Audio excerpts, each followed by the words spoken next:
டேய் டேய் எத்தனை பேருடா இந்த மாதிரி கிளம்பி இருக்கிறீங்க? டெய்லி ஒருத்தவங்க வந்துடுறீங்களேடாப்பா சாமி, தாங்கவே முடியல. ஒரு ஸ்மால் பிஸ்னஸ் ஓனர்ஸான நாங்கள் ஒரு ஒரு ரூபாவும் சம்பாதிக்க எவ்வளோ கஷ்டப்படுறோம். ஆனால் நீங்கள் என்னடா அசால்ட்டாக இதை ஏமாத்துறதுக்கு எவ்வளோ பெரிய வேலை பார்க்குறீங்க. இது ஒரு ஸ்கேம் வீடியோ தாங்க. குறிப்பாக ஸ்மால் பிஸ்னஸ் ஓனர்ஸ் உங்களுக்காக தான். இன்றைக்கி எனக்கு ஒரு மெசேஜ் வந்தது, இந்த saree அவைலபிளாக இருக்கா கேட்டு. நானும் அந்த டீட்டெயில்ஸ் எல்லாம் அமுச்சிட்டு அவைலபிளாக இருக்குன்னு மெசேஜ் அனுப்பிச்சிருந்தேன். உடனே வந்து பேமெண்ட் டீட்டெயில்ஸ் கொடுங்க அப்படின்னு கேட்டாங்க. என்னடா இது ரொம்ப அதிசயமாக இருக்குது. நம்ம இன்ஸ்டாகிராம் ஆரம்பித்து 10 நாள் ஆகுது, இது வரைக்கும் ஒரு ஆர்டர் வரல. கடவுளே சொல்லிட்டு சாமியெல்லாம் வேண்டிக்கிட்டு நம்பர்லாம் அமுச்சு விட்டு அடுத்த செகண்ட் ஒரு மெசேஜ் பார்த்தா, நான் வந்து உங்களுக்கு 6,799 ரூபா தெரியாமல் அனுப்பிச்சிட்டேன். பேலன்ஸ் 6,000 ரூபாவை வந்து நீங்கள் எனக்கு ரிட்டர்ன் போட்டுருங்கன்னு சொல்லி மெசேஜ் மேலே மெசேஜு, கால் மேலே காலு.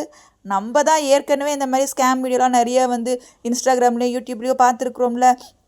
அப்புறம் எப்படி ஏமாந்து போவோம். உடனே ஓகே மேடம், நான் உங்களுக்கு இமீடியட்டாக ரீஃபண்ட் பண்ணுறேன்னு சொல்லி நானும் போய் அவங்க டைப் பண்ணி அமிச்ச மாதிரியே மெசேஜை டைப் பண்ணி அனுப்பிச்சிட்டேன். கூகுள் பேயில் அவங்க அமிச்ச மாதிரியே அமிச்ச மெசேஜை பார்த்த உடனே இமீடியட்டாக என்னை பிளாக் பண்ணிவிட்டு அவரும் ஆள் எஸ்கேப் ஆகிட்டாங்க. ஸோ இந்த மாதிரி பண்ணுறவங்க எப்போ தான் திருந்துவாங்கன்னு தெரியல.